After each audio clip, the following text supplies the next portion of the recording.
I'm about to share with you the exact strategy my friend and I used to start our video production company almost 2 years ago. These strategies still hold up because I use them to this day since starting my own video production company in Oregon. I won't be covering taxes and opening up an LLC. That's something you should contact a CPA or a lawyer to really know for your state. But I will cover what you need to get started, how to get your first portfolio pieces, and ultimately how to generate leads and get paid for your work. So first up, let's cover what you need to get started. Now, of course, you need some sort of basic equipment, a camera, a lens for that camera, and some sort of microphone for the audio. But to be honest with you, my friend and I started with our iPhones, and that held us down for about 6 months until we can afford cameras.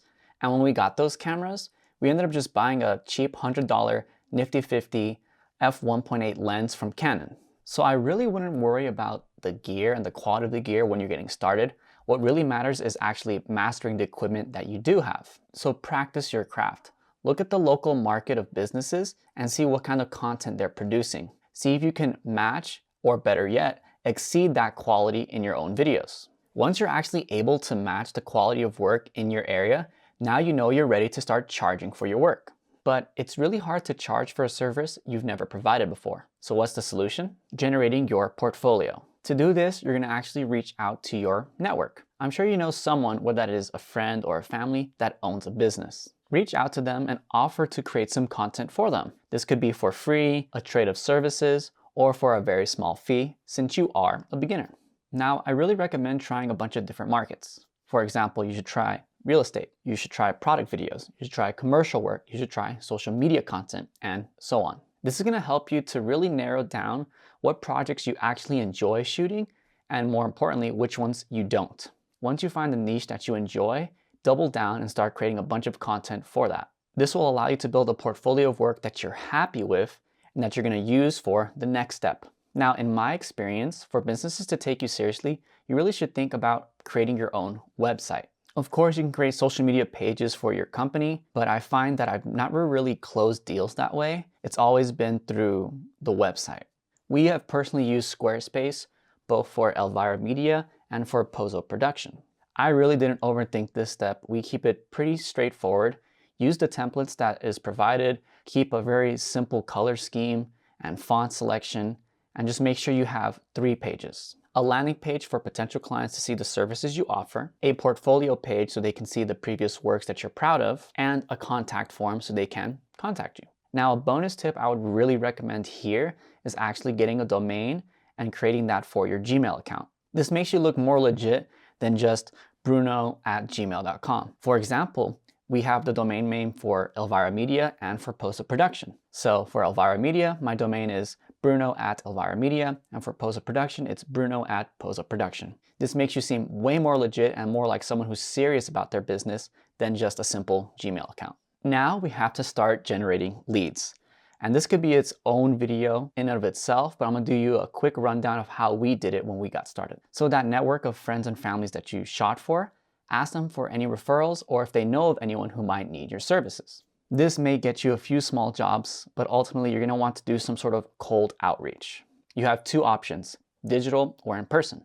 Digital cold outreach is simply emails and DMs through social media and LinkedIn, whereas in person is actually attending events or doing some sort of meetup in person with the potential client. I've always found a lot more success doing in-person outreach, so that's what I'm gonna recommend you do as well. Some simple events that you can attend are the Chamber of Commerce in your town, Facebook events, any sort of gathering, whether it be like a car meetup or some sort of interest meetup, real estate, etc. Really just feel free to just find events in your town and attend them. Now what you're gonna wanna do is bring your camera and shoot some content. I always try to shoot some sort of like recap video of the event that I will send to the venue and the event organizer. Underneath that priority, I may talk to some people there and quickly shoot a short video for them, especially if they're on a booth or some sort of vendor at the event. This does 2 things. 1, it generates goodwill. Everyone likes someone who can provide them some sort of value.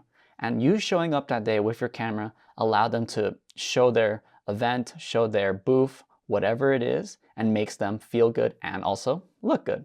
And I honestly guarantee you that the people you shoot for at these events will definitely share your name if you do a good job. Number two, you have another portfolio piece that you can share with future clients. It is actually kind of insane how many business owners I've met and have actually generated business with using this exact strategy. Of course, you can make this your own and do it your own way, but seriously, it's that simple. Taking that initiative, I think, does a lot and makes you look like a trusted vendor and someone that is actually cares about their business and is actually proactively doing things to generate business.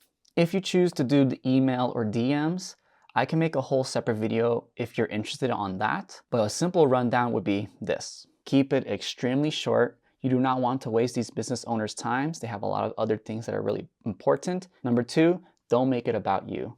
Don't go into your whole backstory about who you are, what you do. Instead, focus on what you can provide them. So this will require you to do some prior research into whether or not they need video services, and if they do, pointing it out to them and showing them the benefits they're going to receive if they do so. And lastly, have some sort of email signature with your website, a link to your portfolio, and some sort of contact information outside of just your email, maybe a phone number as well. And that's it. Really keep it as airtight as you possibly can. In fact, I usually try to use no more than three to five sentences. Now, as you continue to network, you're going to expand your portfolio. Then you can update your website with the new portfolio pieces and share that with new potential clients, and the cycle sort of repeats itself. And I guarantee if you hone in on a niche, let's say it's real estate, you will find that once you're in the market, you will get a bunch of referral work and you'll start to see that you actually have your own video production company all from scratch. It is possibly the most rewarding experience having gone through all this groundwork to create something that's your own. And I'm really fortunate that I had a partner who pretty much showed me this strategy and allowed me to grow with him. And now I'm taking that strategy, doing it for my own video production company. So I wanted to share that with you. If you have any more questions about starting your own video production company, leave them in the comments down below. If you want to learn more about how to use your camera and equipment, I have a whole playlist you can check out right here.